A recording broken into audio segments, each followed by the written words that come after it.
Okay, in this video, we're going to discuss where do we get these trigonometric ratios for 30 degrees or pi over 6 and 60 degrees, which is pi over 3 in radians.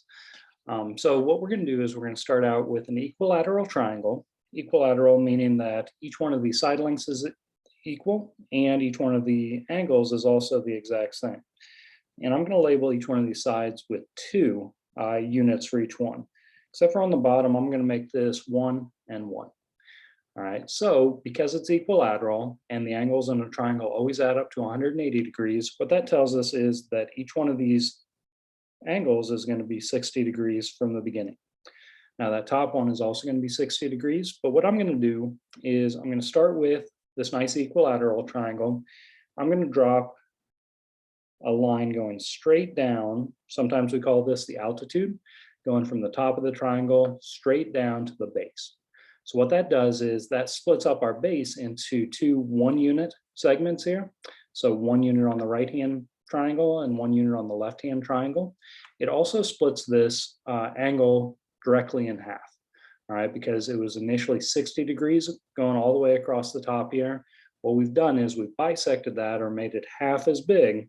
So each one of these is now going to be a 30-degree triangle or a 30-degree angle. But at the bottom here, that's each one of these is going to be a 90-degree angle.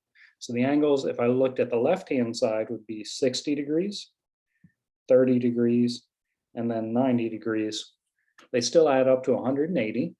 And I'm just going to look at the left-hand side of the initial triangle that we drew after we've drawn the altitude going down here.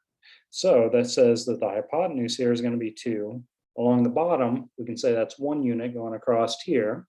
But we don't know exactly how high this is going up and down. So what we want to do is we want to calculate this other side length. To do so, let's use the Pythagorean Theorem. I'm going to go ahead and say that's b.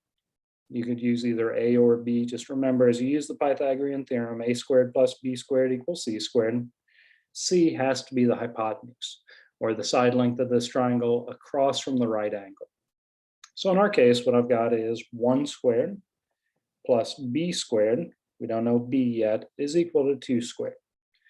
So with a little reducing down, we can say 1 plus b squared equals 4. Subtract that 1, move it to the other side. We have b squared equals 3. Apply a square root to both sides, and we get b equals the square root of 3. All right. As far as setting up each one of these trigonometric ratios, it's handy to remember that we understand SohCahToa. Sine is going to be opposite over hypotenuse, cosine adjacent over hypotenuse, and tangent is opposite over adjacent. Now we can focus on either the 60-degree side or the 30-degree angle, I should say. I'm going to focus on the 60-degree angle and label my side lengths based on that. All right, so because I'm focused on the 60 degrees, I can say the opposite side is going to be the square root of 3. The adjacent side is going to be the 1. And the hypotenuse, regardless of whether we were focused on 60 or 30, is going to be the 2. All right, so let's jump into SohCahToa. We can say that sine of 60 degrees is going to be opposite over hypotenuse, so the square root of 3 over 2. The cosine of 60 degrees is going to be the adjacent, 1 over 2. And the tangent of 60 degrees is going to be based on the opposite over adjacent, so we can say square root of 3 over 1, where that reduces down to the square root of 3. All right, as you can see from our table up above here, we're focused over here on the 60-degree side of the table, like the right-hand column. So 60 degrees, we had sine is square root of 3 over 2, cosine is 1/2, and tangent is square root of 3. Now, if we had focused on the 30-degree side, our opposite and adjacent kind of switch places. All right, so you have to be careful when you're labeling this opposite and adjacent, that if we're focused on 30 degrees, the opposite would be the 1 and the adjacent would be the square root of 3. That's going to affect our trigonometric ratios as we use SohCahToa and set these up. Just as we're still looking at the 60 degrees, we can get cosecant, secant, and cotangent by using our reciprocal identities.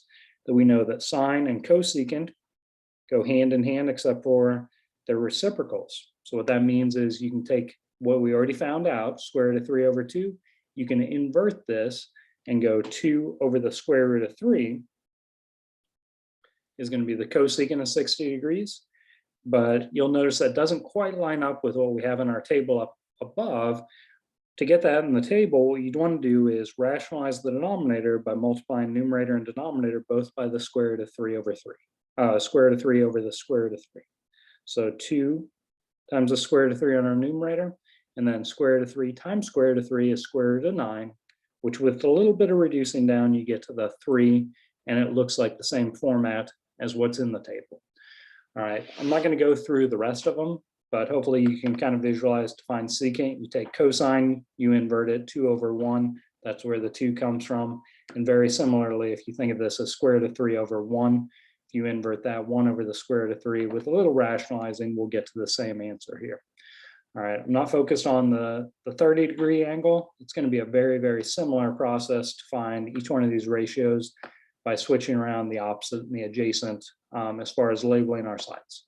All right, hope this helps out. If you hadn't seen this before, it's really not that bad. So good luck with it.